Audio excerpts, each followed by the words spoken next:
OK, vítajte pri novom videu, prvom videu na tomto kanáli a dnes sa povenujeme tvorbe vizitiek podľa objednávky, ktorú som si vytvoril v ChatGPT. Prejdeme si komplexne celou tvorbou vizitiek od nastavenia projektu cez tvorbu po export a po vloženie do mockupu. Pracovať budeme v Adobe Illustratory, takže vytvoríme si nový dokument. V prvom rade budeme pracovať v milimetroch. Šírka 90 mm, 50 mm. Dva artboardy, sú to dve plochy, na ktorých budeme pracovať, predná, zadná strana. 3 mm spadavka, farebný režim cmik, vysoké rozlíšenie, pretlač, výborne. Ak máme toto nastavené, môžeme vytvoriť. Každopádne ja vám ukážem aj tabuľku a vlastne takto mi vytvoril ChatGPT objednávku a podľa nej budeme pracovať to nejaké, o čo ide, názov, slogán, kontakty, rozmery, farby a všetky tieto veci. Ideme na prvú stranu vizitky, takže začneme asi tak, že si nájdeme stred. Toto je stred. Tak, urobíme si tu čiaru, tvoríme si štvorec, ktorý bude presahovať za tú spadávku. Takto a takto. Toto si posunieme zase tak, aby nám to pretínalo tým stredom. Zoberieme si logo, pichneme si ho sem, dáme si ho na stred. V tejto fáze použijeme tieto prvky, hodíme si ich takto vedľa, označíme ich spoločne s týmto prvkom a ideme do skriptov a použijeme na to skript Fillinger, na ktorý máte odkaz niekde tuto v karte, mám to v shorte, mám to na Instagrame, mám to všade. Čiže random items, OK, wow, a máme to vyplnené. Super, takže teraz budeme pracovať s textami, čiže tu hodíme text a ešte jeden text, to je názov. Tak, no keďže v tabuľke máme zadefinované čitateľné a moderné fonty, čiže Montserrat napríklad je tam napísaný. Ja mám tento font rád, takže takto, tu pôjde taktiež a tu skúsime dať úplne tento teňučký, skúsime to zmenšiť, dáme toho nejaký priestor. Skúsime to dať do nejakej ružovej, troška nám zaniká. Dobre, určite poďme do tmavšej. Skúsime to dať v bordovej. Tak, dáme si ich taktiež zarovnať na stred. Teraz si musíme vyčistiť tento priestor a potrebujeme odtiaľ vymazať všetky tieto prvky, ktoré nám tu zasahujú do textu.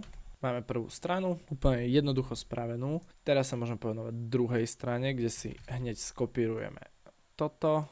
Skopírujeme si aj toto. Tu by som pracoval možno aj s takou verziou, že by som dal úplne žlté pozadie, opäť by som ho skombinoval spoločne s týmto a dáme script Fillinger. Výborne, teraz nám to vyplnilo.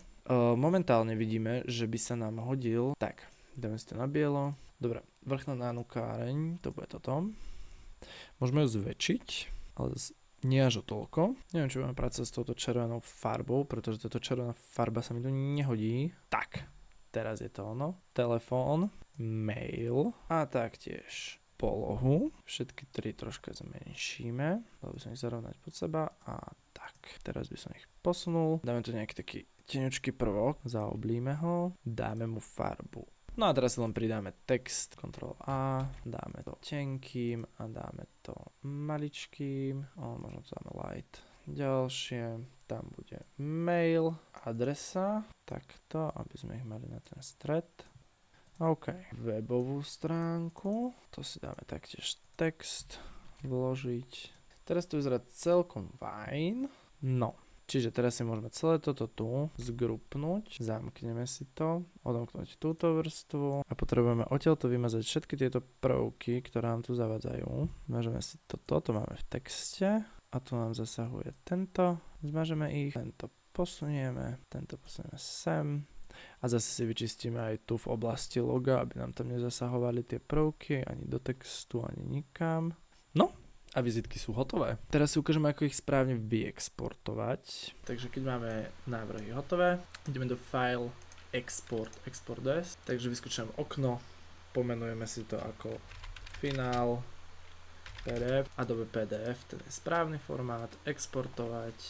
Vyskúša nás okno, dáme si to High Quality Print, X.1A 2001 a ideme do Marks and Bleeds. Zapneme si orezové značky, môžeme si zapnúť aj farebné a dáme Use Document Bleed Settings exportovať PDF aj s orezovými značkami, aj so všetkým. Pozrieme na to, ako to previesť vlastne do daných mockupov. Takže normálne si to skopírujeme, Photoshop, takže tu máme túto vrchnú, takže si to tu vložíme ako smart objekt kľudne, takto, fajn, Ctrl S a už to tu máme. Teraz si pridáme zase druhý smart object, trošička zväčšíme, Ctrl S a máme tu finálny dizajn našich vizitiek. Takže ak si video páčilo, daj nám like, daj mi like, som 1, 2, 3, 5. Ak si video páčilo, daj like a vidíme sa pri ďalšom videu. Píšte do komentára. Neviem to ukončiť.